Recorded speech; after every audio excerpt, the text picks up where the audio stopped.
কথা দিচ্ছি সুখে দুঃখে সবসময় আপনাদের পাশে থাকার জন্য। আমি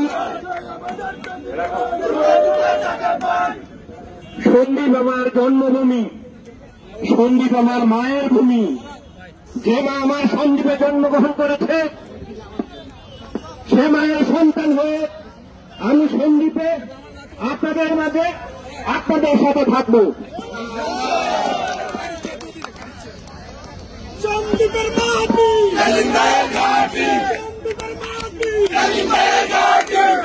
আজকে আমাদের এই কর্মসূচি আমাদের দলের ভারপ্রাপ্ত চেয়ারম্যান তারেক রহমান 31 দফা রাষ্ট্র কাঠামো মেরামতের যে লক্ষ্য নিয়ে এগোচ্ছে, দেশকে কিভাবে শাসন করবে, দেশের অর্থনীতি কিভাবে ডেভেলপমেন্ট করবে, দেশের শিক্ষা ব্যবস্থা কিভাবে সামনের দিকে